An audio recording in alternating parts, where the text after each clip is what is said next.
Hi everyone, it's Cassie, the young teen librarian at East Hampton Library.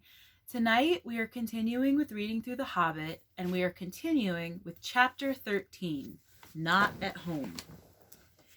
In the meanwhile, the dwarves sat in darkness, and utter silence fell about them. Little they ate, and little they spoke.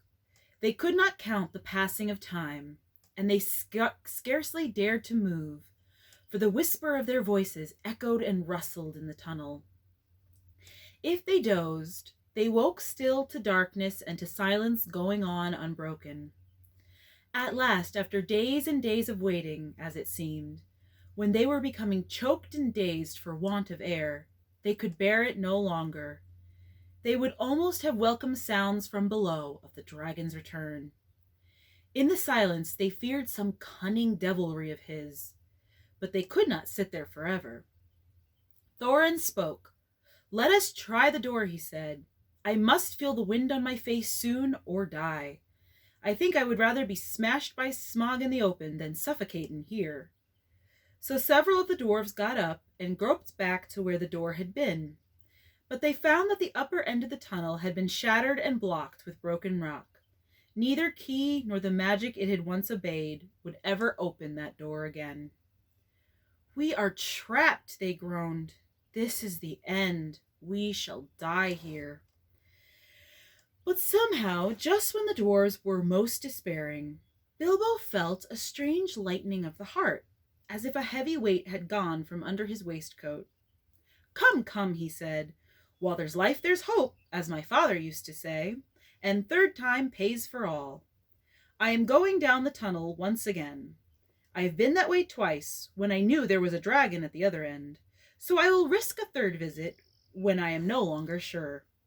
Anyway, the only way out is down, and I think this time you had better all come with me." In desperation, they agreed, and Thorin was the first to go forward by Bilbo's side. "Now do be careful," whispered the hobbit, "and as quiet as you can be. There may be no smog at the bottom, but then again there may be. Don't let us take any unnecessary risks." Down, down they went. The dwarves could not, of course, compare with the hobbit in real stealth, and they made a deal of puffing and shuffling, which echoes magnified alarmingly. But though every now and again Bilbo in fear stopped and listened, not a sound stirred below. Near the bottom, as well as he could judge, Bilbo slipped on his ring and went ahead. But he did not need it. The darkness was complete, and they were all invisible, ring or no ring. In fact, so black was it that the hobbit came to the opening unexpectedly, put his hand on air, stumbled forward, and rolled headlong into the hall. There he lay face downwards on the floor and did not dare to get up, or hardly even to breathe. But nothing moved. There was not a gleam of light, unless, it seemed to him, when at last he slowly raised his head, there was a pale white glint above him and far off in the gloom. But certainly it was not a spark of dragon fire, though the worm stench was heavy in the place, and the taste of vapor was on his tongue. At length Mr. Baggins could bear it no longer. "Confound you, Smog, you worm," he squeaked aloud. "Stop playing hide-and-seek. Give me a light and then eat me if you can catch me." Faint echoes ran round the unseen hall, but there was no answer.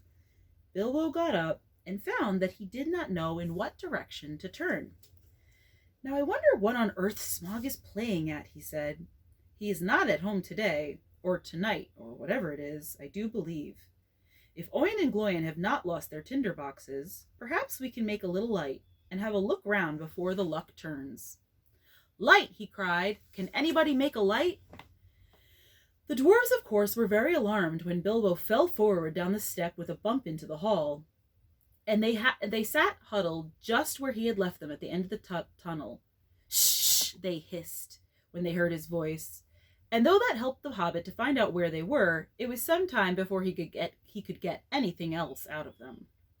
But in the end, when Bilbo actually began to stamp on the floor and screamed out "light" at the top of his shrill voice, Thorin gave way, and Oin and Gloin were sent back to their bundles at the top of the tunnel. After a while, a twinkling gleam showed them returning. Oyen with a small pine torch alight in his hand, and Gloin with a bundle of others under his arm. Quickly Bilbo trotted to the door and took the torch, but he could not persuade the dwarves to light the others or to come and join him yet. As Thorin carefully explained, Mr. Baggins was still officially their expert burglar and investigator. If he liked to risk a light, that was his affair. They would wait in the tunnel for his report. So they sat near the door and watched. They saw the little dark shape of the hobbit start across the floor, holding his tiny light aloft. Every now and again, while he was still near enough, they caught a glint and a twinkle as he stumbled on some golden thing. The light grew smaller as he wandered away into the vast hall. Then it began to rise, dancing into the air. Bilbo was climbing the great mound of treasure. Soon he stood upon the top and still went on. Then they saw him halt and stoop for a moment, but they did not know the reason. It was the Arkenstone, the heart of the mountain. So Bilbo guessed from Thorin's description. But indeed there could not be two such gems, even in so marvelous a hoard, even in all the world. Ever as he climbed, the same white gleam had shone before him and drawn his feet towards it. Slowly it grew to a little globe of pallid light. Now as he came nearer, it was tinged with a flickering sparkle of many colors at the surface, reflected and splintered from the wavering light of his torch. At last he looked down upon it, and he caught his breath. The great jewel shone before his feet of its own inner light, and yet, cut and fashioned by the dwarves, who had dug it from the heart of the mountain long ago, it took all light that fell upon it and changed it into 10,000 sparks of white radiance shot with glints of the rainbow. Suddenly Bilbo's arm went down towards it, drawn by its enchantment. His small hand would not close about it, for it was a large and heavy gem, but he lifted it, shut his eyes, and put it into his deepest pocket. Now I am a burglar indeed, thought he, but I suppose I must tell the dwarves about it. Sometime. They did say I could pick and choose my own share, and I think I would choose this, if they took all the rest. All the same, he had an uncomfortable feeling that the picking and choosing had not really been meant to include this marvelous gem, and that trouble would yet come of it. Now he went on again. Down the other side of the great mound he climbed, and the spark of his torch vanished from the sight of the watching dwarves. But soon they saw it far away in the distance again. Bilbo was crossing the floor of the hall. He went on until he came to the great doors at the further side, and there a draught of air refreshed him, but it almost puffed out his light. He peeped timidly through, and caught a glimpse of great passages and of the dim beginnings of wide stairs going up into the gloom. And still there was no sight nor sound of Smaug. He was just going to turn and go back when a black shape swooped at him and brushed his face. He squeaked and started, stumbled backwards and fell. His torch dropped head downwards and went out. Only a bat, I suppose, in hope, he said miserably. But now what am I to do? Which is east, south, north, or west? Thorin, Balin, Oyen, Gloin, Fili, Kili, he cried as loud as he could. It seemed a thin little noise in the wide blackness. The light's gone out. Someone come and find me and help me. For the moment his courage had failed altogether. Faintly the dwarves heard his small cries, though the only word they could catch was help. Now what on earth or under it has happened, said Thorin. Certainly not the dragon, or he would not go on squeaking. They waited a moment or two, and still there was no dragon noises. No sound at all, in fact, but Bilbo's distant voice. Come, one of you, get another light or two, Thorin ordered. It seems we have got to go and help our burglar. It is about our turn to help, said Balin, and I am quite willing to go. Anyway, I expect it is safe for the moment. Gloin lit several more torches, and then they all crept out, one by one, and went along the hall as hurriedly as they could. It was not long before they met Bilbo himself coming back towards them. His wits had quickly returned as soon as he saw the twinkle of their lights. Only a bat and a dropped torch, nothing worse, he said in answer to their questions. Though they were much relieved, they were inclined to be grumpy at being frightened for nothing. But what they would have said if he had told them at that moment about the Arkenstone, I don't know. The mere fleeting glimpses of treasure which they had caught as they went along had rekindled all the fire of their dwarvish hearts. And when the heart of a dwarf, even the most respectable, is wakened by gold and by jewels, he grows suddenly bold, and he may become fierce. The dwarves indeed no longer needed any urging. All were now eager to explore the hall while they had the chance, and willing to believe that, for the present, Smog was away from home. Each now gripped a lighted torch, and as they gazed, first on one side and then on another, they forgot fear and even caution. They spoke aloud and cried out to one another as they lifted old treasures from the mound or from the wall and held them in the light, caressing and fingering them. Feely and Keely were almost in merry mood, and finding still hanging there many golden harps strung with silver, they took them and struck them, and being magical and also untouched by the dragon, who had small interest in music, they were still in tune. The dark hall was filled with a melody that had long been silent. But most of the dwarves were more practical. They gathered gems and stuffed their pockets, and let what they could not carry fall back through their fingers with a sigh. Thorin was not least among these, but always he searched from side to side for something which he could not find. It was the Arkenstone, but he spoke of it yet to no one. Now the dwarves took down mail and weapons from the walls and armed themselves. Royal indeed did Thorin look, clad in a coat of gold-plated rings, with a silver-hafted axe in a belt crusted with scarlet stones. "Mr. Baggins," he cried, "here is the first payment of your reward. Cast off your old coat and put on this." With that he put on Bilbo a small coat of mail, wrought for some young elf prince long ago. It was of silver steel, which the elves call mithril, and with it went a belt of pearls and crystals. A light helm of figured leather strengthened beneath with hoops of steel and studded about the brim with white gems, was set upon the hobbit's head. "I feel magnificent," he thought, "but I expect I look rather absurd. How they would laugh on the hill at home. Still, I wish there was a looking-glass handy." All the same, Mr. Baggins kept his head more clear of the bewitchment of the hoard than the dwarves did. Long before the dwarves were tired of examining the treasures, he became weary of it and sat down on the floor, and he began to wonder nervously what the end of it all would be. "I would give a good many of these precious goblets," he thought, "for a drink of something cheering out of one of Beorn's wooden bowls." "Thorin," he cried aloud, "what next? We are armed, but what good has any armor ever been before against Smog the Dreadful? This treasure is not yet won back. We are not looking for gold yet, but for a way of escape, and we have tempted luck too long." "You speak the truth," answered Thorin, recovering his wits. "Let us go. I will guide you. Not in 1,000 years should I forget the ways of this palace." Then he hailed the others, and they gathered together, and holding their torches above their heads, they passed through the gaping doors, not without many a backward glance of longing. Their glittering mail they had covered again with their old cloaks and their bright helms with their tattered hoods, and one by one they walked behind Thorin, a line of little lights in the darkness that halted often, listening in fear once more for any rumor of the dragon's coming. Though all the old adornments were long mouldered or destroyed, and though all was befouled and blasted with the comings and goings of the monster, Thorin knew every passage and every turn. They climbed long stairs, and turned and went down wide echoing ways, and turned again and climbed yet more stairs, and yet more stairs again. These were smooth, cut out of the living rock, broad and fair, and up the dwarves went, and they met no sign of any living thing, only furtive shadows that fled from the approach of their torches fluttering in the draughts. The steps were not made, all the same, for hobbit legs, and Bilbo was just feeling that he could not go on any longer, when suddenly the roofs sprang high and far beyond the reach of their torchlight.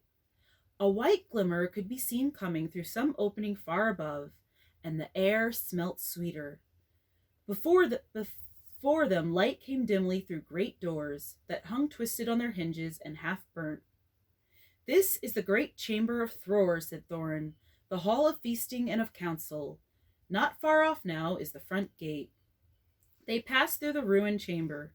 Tables were rotting there, chairs and benches were lying there overturned, charred, and decaying. Skulls and bones were upon the floor among flagons and bowls and broken drinking horns and dust. As they came through yet more doors at the further end, a sound of water fell upon their ears, and the grey light grew suddenly more full. There is the birth of the river running, said Thorin. From here it hastens to the gate. Let us follow it. Out of a dark opening in a wall of rock there issued a boiling water, and it flowed swirling in a narrow channel, carved and made straight and deep by the cunning of ancient hands. Beside it ran a stone-paved road, wide enough for many men abreast. Swiftly along this they ran, and round a wide sweeping turn, and behold, before them stood the broad light of day. In front there rose a tall arch, still showing the fragments of old carven work within, worn and splintered and blackened though it was. A misty sun sent its pale light between the arms of the mountain, and beams of gold fell on the pavement at the threshold. A whirl of bats, frightened from slumber by their smoking torches, flurried over them. As they sprang forward, their feet slithered on stones rubbed smooth and slimed by the passing of the dragon. Now before them the water fell noisily outward and foamed down towards the valley. They flung their pale torches to the ground and stood gazing out with dazzled eyes. They were come to the front gate and were looking out upon Dale. Well, said Bilbo, I never expected to be looking out of this door, and I never expected to be so pleased to see the sun again, and to feel the wind on my face. But ow, this wind is cold. It was. A bitter easterly breeze blew with a threat of oncoming winter. It swirled over and round the arms of the mountain into the valley, and sighed among the rocks. After their long time in the stewing depths of the dragon-haunted caverns, they shivered in the sun. Suddenly Bilbo realized that he was not only tired, but also very hungry indeed. It seems to be late morning, he said, and so I suppose it is more or less breakfast time, if there is any breakfast to have. But I don't feel that Smaug's front doorstep is the safest place for a meal. Do let's go somewhere where we can sit quiet for a bit. Quite right, said Balin, and I think I know which way we should go. We ought to make for the old lookout post at the southwest corner of the mountain. How far is that? Asked the Hobbit. 5 hours' march, I should think. It will be rough going. The road from the gate along the left edge of the stream seems all broken up. But look down there. The river loops suddenly east across Dale in front of the ruined town. At that point there was once a bridge, leading to steep stairs that climbed up the right bank, and so to a road running towards Ravenhill. There is, or was, a path that left the road and climbed up to the post. A hard climb, too, even if the old steps are still there. Dear me, grumbled the Hobbit, more walking and more climbing without breakfast. I wonder how many breakfasts and other meals we have missed inside that nasty, clockless, timeless hole. As a matter of fact, 2 nights and the day between had gone by, and not altogether without food, since the dragon smashed the magic door. But Bilbo had quite lost count, and it might have been 1 night or a week of nights for all he could tell. Come, come, said Thorin, laughing. His spirits had begun to rise again, and he rattled the precious stones in his pockets. Don't call my palace a nasty hole. You wait till it has been cleaned and redecorated. That won't be till Smaug's dead, said Bilbo glumly. In the meanwhile, where is he? I would give a good breakfast to know. I hope he is not up the mountain looking down at us. That idea disturbed the dwarves mightily, and they quickly decided that Bilbo and Balin were right. We must move away from here, said Dori. I feel as if his eyes were on the back of my head. It's a cold, lonesome place, said Bombur. There may be drink, but I see no sign of food. A dragon would always be hungry in such parts. Come on, cried the others. Let us follow Balin's path. Under the rocky wall to the right there was no path, so on they trudged among the stones on the left side of the river, and the emptiness and desolation soon sobered even Thorin again. The bridge that Balin had spoke of they found long fallen, fallen, and most of its stones were now only boulders in the shallow, noisy stream. But they forded the water without much difficulty, and found the ancient steps, and climbed the high bank.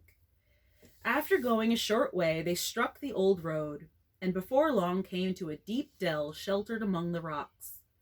There they rested for a while, and had such a breakfast as they could, chiefly cram and water. If you want to know what cram is, I can only say that I don't know the recipe. But it is biscuitish, keeps good indefinitely, is supposed to be sustaining, and is certainly not entertaining, being in fact very uninteresting, except as a chewing exercise. It was made by the lakemen for long journeys.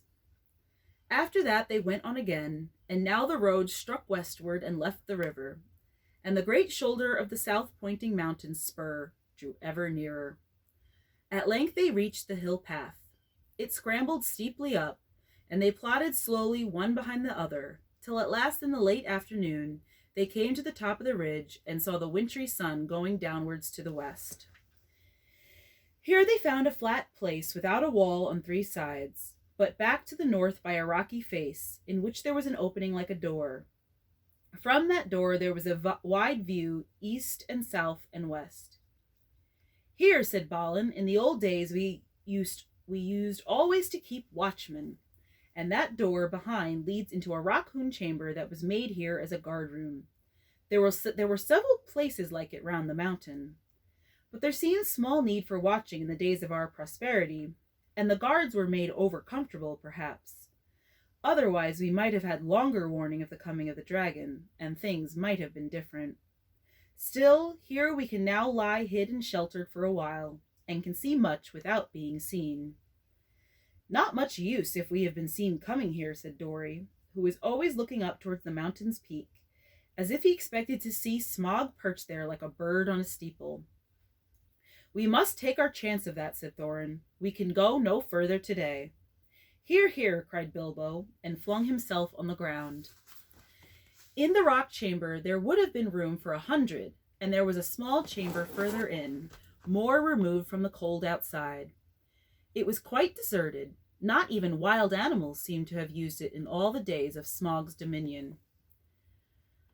There they laid their burdens, and some threw themselves down at once and slept, but the others sat near the outer door and discussed their plans. In all their talk they came perpetually back to one thing. Where was Smaug? They looked west, and there was nothing, and east there was nothing, and in the south there was no sign of the dragon, but there was a gathering of very many birds. At that they gazed and wondered, but they were no nearer understanding it when the first cold stars came out. And that is the end of chapter 13, and tomorrow night we will continue with chapter 13. Have a good night, everyone.